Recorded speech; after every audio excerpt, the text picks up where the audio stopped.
January 1997, Shorthand Tamil Senior Grade. Get ready for the dictation. 10 seconds. 5 seconds. Start.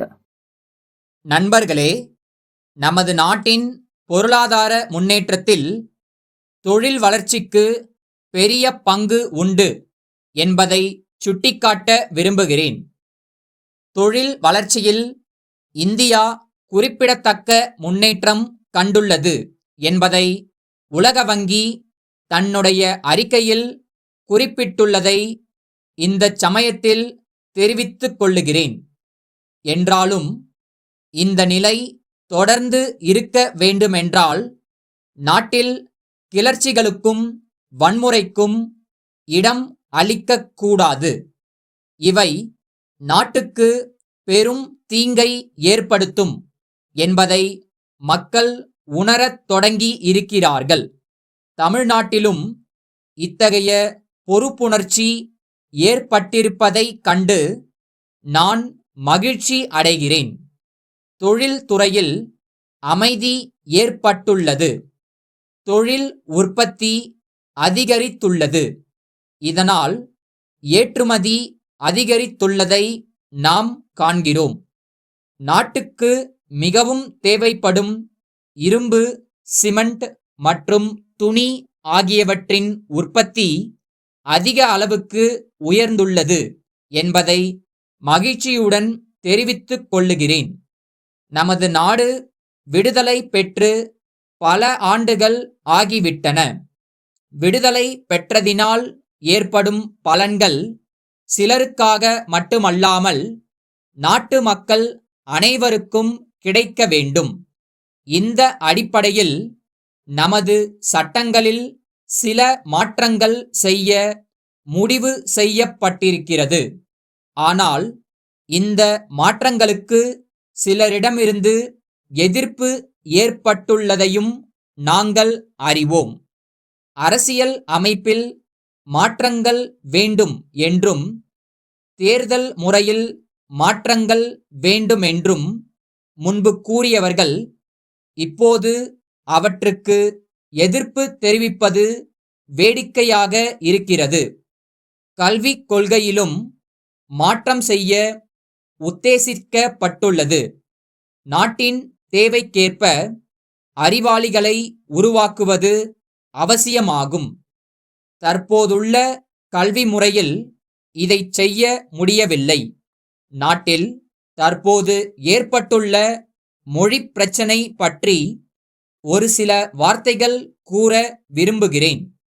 யார் மீதும் எந்த மொழியும் கட்டாயமாக திணிக்கப்பட மாட்டாது என்பதை வலியுறுத்தி கூறிக்கொள்ள விரும்புகிறேன்.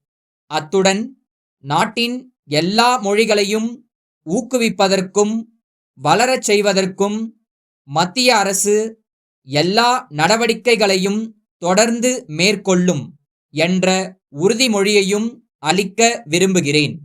நாட்டில் தற்போது வறுமையும் வேலையில்லா திண்டாட்டமும் பெரிய அளவில் இருப்பதை நாம் ஒப்புக்கொள்ள வேண்டும். பொருளாதார வளர்ச்சி விரைவில் ஏற்பட்டால்தான் இத்தகைய பிரச்சனைகளை தீர்க்க முடியும் என்பதை நாம் அறிவோம். ஆனால் ஒரே நாளில் வறுமையை ஒழித்துவிட முடியாது என்பதையும் நாம் அறிவோம்.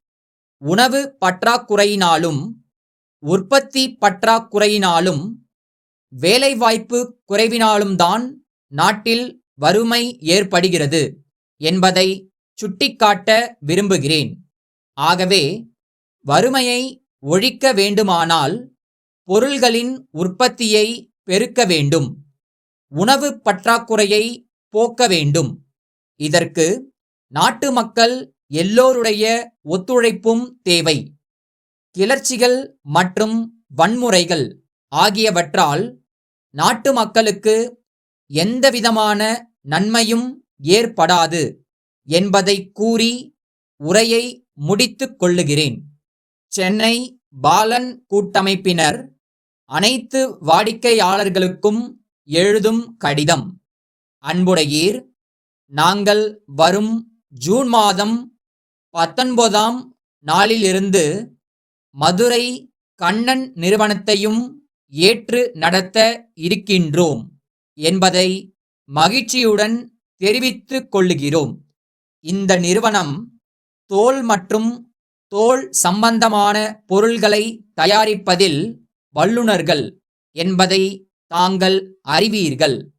நாங்கள் இந்த நிறுவனத்தை ஏற்று நடத்தும்போது அவர்களின் பொருள்களுடைய தரத்தை எந்த அளவுக்கும் குறைக்காமல் பார்த்துக் கொள்வோம். மேலும் புதிய முறைகளையும் புதிய வகைகளையும் கையாள உள்ளோம் என்பதையும் தெரிவித்துக் கொள்ளுகிறோம். அத்துடன் பொருள்களின் விலையையும் ஓரளவுக்கு குறைக்கவும் உத்தேசித்துள்ளோம். தற்சமயம் மதுரை நிறுவனத்தில் பணிபுரியும் எல்லா அலுவலர்களும் தொடர்ந்து புதிய நிறுவனத்தில் பணிபுரிவார்கள். சென்னையை பொறுத்தவரையில் மாற்றம் இல்லை. 2 நிறுவனங்களின் வாடிக்கையாளர்களுக்கும் நல்ல முறையில் பணியாற்றவே விரும்புகிறோம். 2 நிறுவனங்களின் சார்பாக தங்களுக்கு நன்றியை தெரிவித்துக் கொள்வதோடு உங்களுடைய ஆதரவு தொடர்ந்து இருக்க வேண்டும் என்றும் நாங்கள் கேட்டுக்கொள்கிறோம். தங்கள் நம்பிக்கையுள்ள